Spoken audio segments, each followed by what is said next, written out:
ይስጥልኝ ሰላምታችን በያላችሁበት ይድረስ እያልን በዕለቱ የተሰሙ ዋና ዋና ጉዳዮችን ወደ እናንተ ይዘን ቀርበናል። ቻናላችንን ላይክ፣ ሼር እና ሰብስክራይብ ታደርጉ ዘንድ እየጋበዝን የዕለቱን ዜናዎች አበይት ነጥቦቹን በማስቀደም አሁን እንጀምራለን። የህወሓት ኃይሎች በተቆጣጠራቸው የራያ አካባቢዎች የግዳጅ ወታደራዊ ምልመላ ያደረጉ መሆኑ ታወቀ። ከወታደራዊ ምልመላ ባሻገር በርካቶችን በማገት በሚሊዮን የሚቆጠር ገንዘብ እየጠየቁ ስለመሆኑ አንድ የምርመራ ሪፖርት አጋልጧል። በተጨማሪም የመከላከያ ኮማንድ ፖስት የተቆጣጠራቸው መስሪያ ቤቶች በኃይል እየተቆጣጠረ ሲሆን ከሰሞኑ 3 የሚሆኑ የመንግስት መስሪያ ቤቶችን ተቆጣጥሯል። በዝርዝር ትሰሙታላችሁ። ትግላችን ቀጥሏል፣ አሸናፊም ሆነናል ሲሉ ኮሎኔል ደመቀ ዘውዱ ተናገሩ።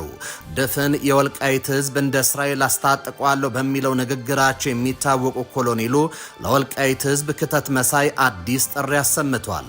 አቶ ሻተ ደምለው በበኩላቸው ህወሓት ዳግም ተከዜን እንዳይሻገር አድርገኗል ሲሉ ተደምጧል። ትሰሙታላቸው። ህወሓት ግዙፍ ስብሰባ ጠራ። የሰሜኑ ጦርነት ከመቀስቀሱ በፊት በትግራይ ከተሞች ትልልቅ ኮንፈረንሶችና ስብሰባዎችን ሲያደርግ የነበረ ህወሓት አሁንም ከቀድመ 2012 በፊት እንደነበረ ሁሉ ትልልቅ ኮንፈረንሶችን እያዘጋጀ ነው።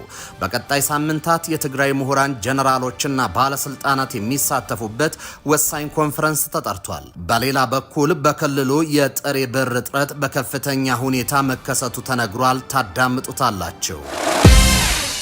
ጠቅላይ ሚኒስትሩ ይቅርታ ጠይቀዋል። ጠቅላይ ሚኒስትሩ ይቅርታ የጠየቁት በሙስና ወንጀል መከሰሳቸውን ተከትሎ ነው። የተወደዳችሁና የተከበራችሁ የቻናላችን ቤተሰቦች አሁን በዝርዝርና በትንታኔ ወደምንመለከታቸው ጉዳዮች ተሻገርኩኝ። ህወሓት ግዙፍ ስብሰባ ጠራ። የሰሜኑ ጦርነት ከመቀስቀሱ በፊት በትግራይ ከተሞች ትልልቅ ኮንፈረንሶችንና ስብሰባዎችን ሲያደርግ የነበረው ህወሓት አሁንም ከቀድመ 2012 በፊት እንደነበረ ሁሉ ትልልቅ ኮንፈረንሶችን እያዘጋጀ ነው። በቀጣይ ሳምንታት የትግራይ ምሁራን፣ ጀነራሎችና ባለስልጣናት የሚሳተፉበት ወሳኝ ኮንፈረንስ ተጠርቷል። በሌላ በኩል በክልሉ የጥሬ ብር እጥረት በከፍተኛ ሁኔታ መከሰቱን የተነገረው ህወሓት ጋቸው እንቅስቃሴዎች ሁሉ የሰሜኑ ጦርነት ከመጀመሩ በፊት ያደረጋቸው ከነበሩ ድርጊቶች ጋር የሚመሳሰል ነው ተብሏል። በዚህ የእብደት ዓመታት ማዕከላዊ መንግስቱን በመዝለፍ የጦር ሰራዊት በማስመረቅ ይፎክር ነበረ። ትልልቅ ስብሰባዎችን በመጥራት እንዴት 4 ኪሎን እንቆጣጠር የሚል ምክክር የሚያደርግ ነበር። ከቅርብ ጊዜ ወዲህ ደግሞ እንዲህ አይነቱ እንቅስቃሴ በስፋት እያደረገ ነው። ከሰሞኑ ጠራሁት የሚለው ትልቅ ኮንፈረንስም እዚህ ጋር የሚጠቀስ ሆኗል። ከክልሉ የወጡ መረጃዎች እንደሚጠቁሙት ትግራይ ወደ ቀደመ ገናናነቷ በሚል መሪ ቃል ክልላዊ ኮንፈረንስ ሊደረግ ነው። በትግራይ ክልል ውስጥ ያለውን የፖለቲካ ልዩነት በውይይትና በድርድር ለመፍታት በጊዜ አስተዳደሩ በተሰጠው አቅጣጫ መሰረት ክልላዊ ኮንፈረንስ ይካሄዳል። በቅርቡ በሚከናወነው በዚህ ኮንፈረንስ ላይ 2300 ያህል ተሳታፊዎች እንደሚገኙም ተገልጿል። የፖለቲካ ፓርቲዎች፣ ሲቪክ ማህበራትና ሌሎች ባለድርሻ አካላት በዚህ ኮንፈረንስ ላይ ተሳታፊ እንዲሆኑ የሚደረግ ሲሆን በህዳር ወር መጨረሻ ላይ ለ3 ቀናት እንደሚከናወንም ተሰምቷል። በክልሉ በእንዲህ መልኩ የጦር ደመና ዣንቧል።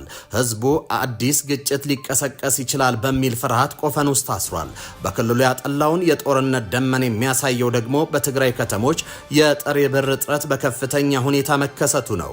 የጥሬ ገንዘብ እጥረቱ በተለይም በኢትዮ ኤርትራ ድንበር አቅራቢያ በሚገኙ ከተሞች ላይ ከጊዜ ወደ ጊዜ እየተባባሰ ነው ተብሏል።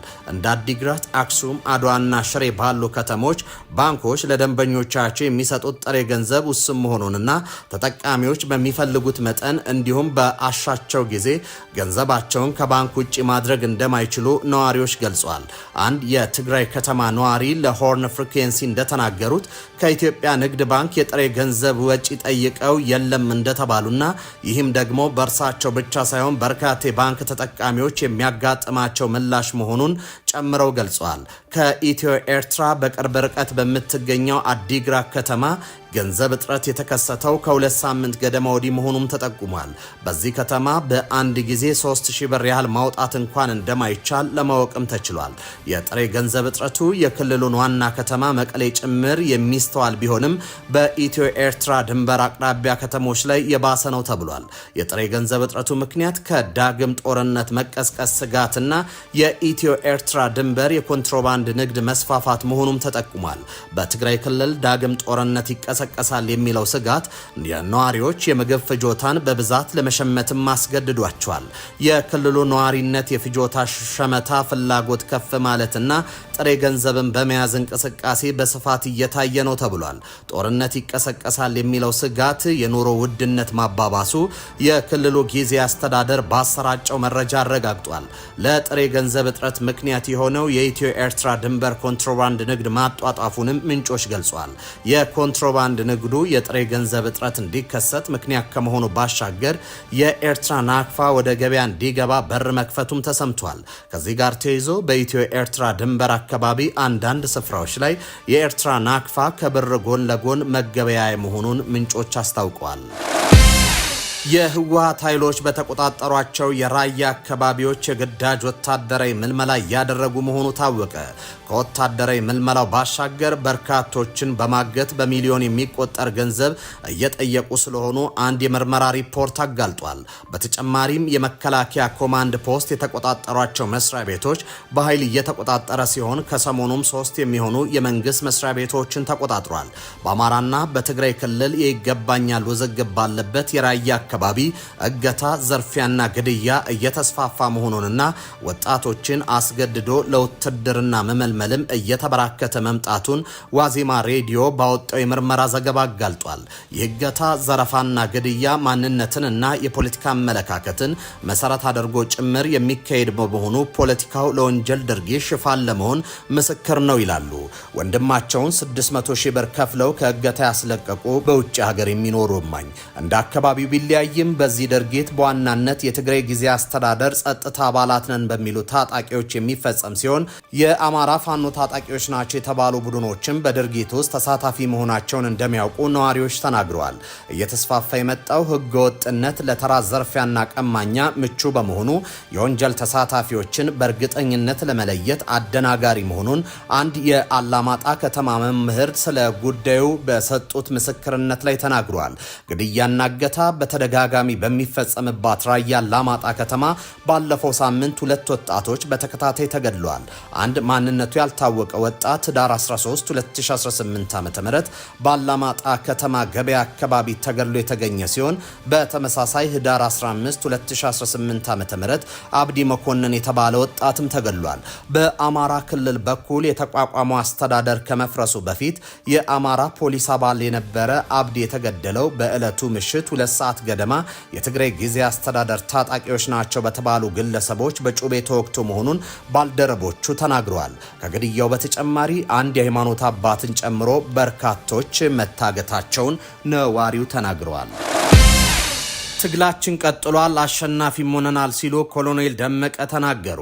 ድፍን ወልቃይት ህዝብ እንደ እስራኤል አስታጥቀናል በሚለው ንግግራቸው የሚታወቁ ኮሎኔሉ ለወልቃይት ህዝብ ክተት መሳይ አዲስ ጥሪ አሰምተዋል። አቶ አሸተ ደመላው በበኩላቸው ህወሓት ዳግም ተከዜን እንዳይሻገር አደረግነው ሲሉም ተደምጠዋል። በአማራ ክልል የወልቃይት ጠገዴ ሰቲት ሁመራ ዞን ምስረታ 5ኛ ዓመት በትናንትናው ዕለት መከበሩን የዞኑ ኮሚኒኬሽን አስታውቋል። በዚህም ሰቲት ሁመራ ከተማ በተከናወነ በዓል ላይ ንግግር ያደረጉት የዞኑ ዋና አስተዳዳሪ አቶ አሸተ ደምለው አስተዳደራዊ የምስረታ በዓላችንን ስናከብር እልፍ አላፍ ወገኖቻችን የከፈሉትን ውድ ሕይወታቸውን በማስታወስ ነው በማለት የተናገሩ ሲሆን የወልቃይት ህዝብ በርስቱ ለዘመናት ሲገደልና ሲፈናቀል መቆየቱን አውስቷል።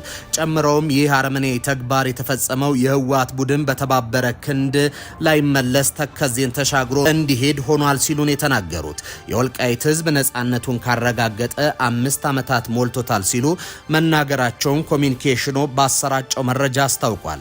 በሌላ በኩል ያልተቋረጠ የትውልድ ቅብብሎች ትግል የዛሬውን ነጻነት ቀን አጎናጽፎናል ያሉት ደግሞ የዞኑ ምክትል አስተዳዳሪና የሰላምና የጸጥታ መምሪያ ኃላፊ ኮሎኔል ደመቀ ዘውዱ ናቸው።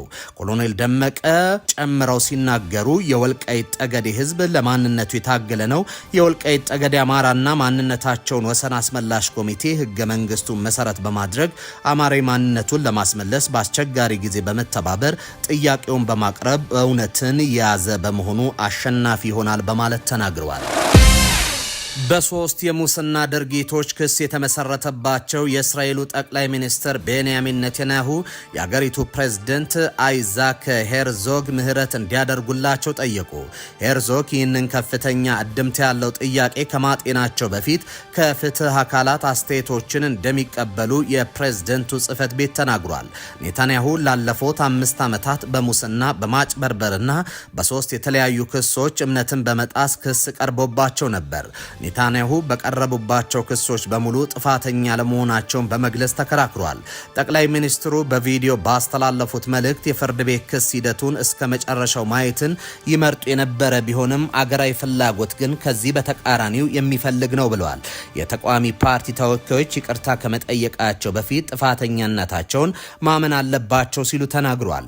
በዚህ ወር መጀመሪያ ላይ የአሜሪካው ፕሬዝዳንት ዶናልድ ትራምፕ ሄርዞግ ለኔታንያሁ ሙሉ በሙሉ ይቅርታ እንዲያደርጉላቸው ጠይቋል።